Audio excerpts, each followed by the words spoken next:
Bismillahirrahmanirrahim.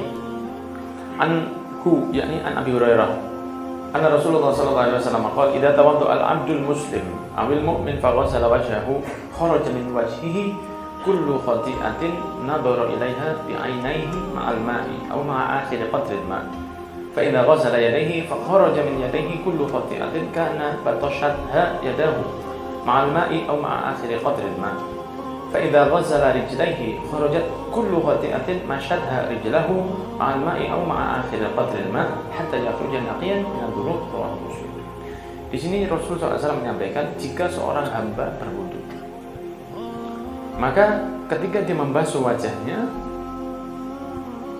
keluarlah apa maksiat yang dilakukan oleh wajahnya tadi, pandangan, lisan, semua yang ada di wajahnya, di kepalanya, di wajahnya, itu dosanya diampuni oleh Allah berkah dari air wudu yang menetes.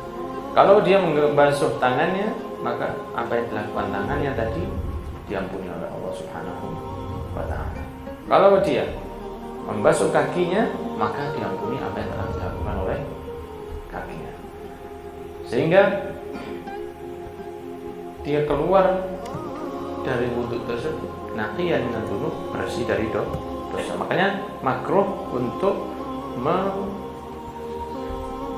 menyeka anggota tubuh dengan handuk ketika berwudu, kecuali jika terlalu dingin atau ketika bermasalah.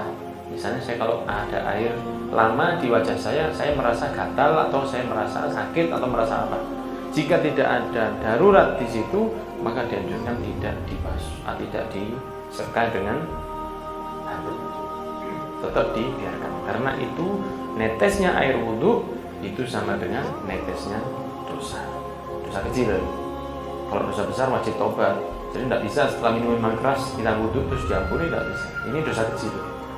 Ya, dosa kecil. Contohnya dosa kecil sudah sering saya sampaikan, memberi kode ke orang lain untuk menertawakan orang yang lain, memberi kode ke teman untuk menertawakan orang lain. Jadi misalnya, sehingga teman tertawa karena melihat mungkin sebelahnya ini pakai kopiahnya ada binatang, ada kubunya mungkin, terus yang satu memberi kode. Kode itu membuat teman kita menertawakan orang lain, maka kode itu adalah dosa kecil. Tapi kalau sering dilakukan jadi dosa besar.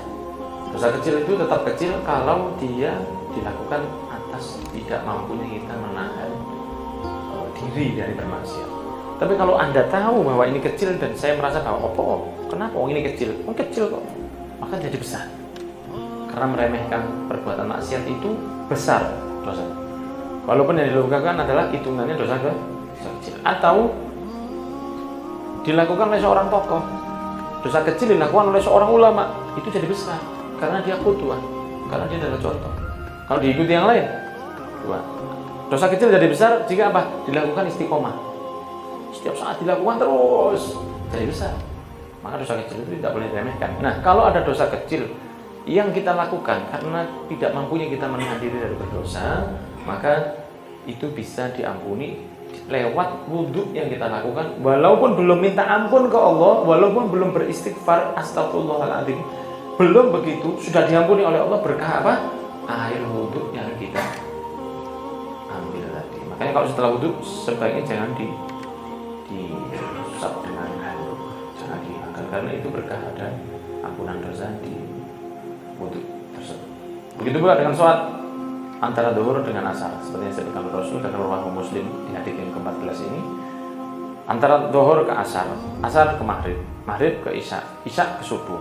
Kalau di antara hal-hal waktu-waktu tersebut ada dosa kecil, diampuni oleh Allah berkah istiqomahnya kita sholat di antara dua waktu tersebut. Bermaksiat antara maghrib ke isya, dosa kecil. Maghribnya sholat, melakukan dosa kecil, kemudian isya datang sholat. Nah, istiqomahnya di antara dua sholat ini membuat yang di dalamnya diampuni oleh Allah Subhanahu wa ta'ala. Diampuni jika itu dosa kecil, seperti Rasul mengatakan as-shalawatul khams wal jum'ah ila jum'ah wa ramadan ila ramadan mukaffiratun ma bainahunna idza tunibatil kaba'ir.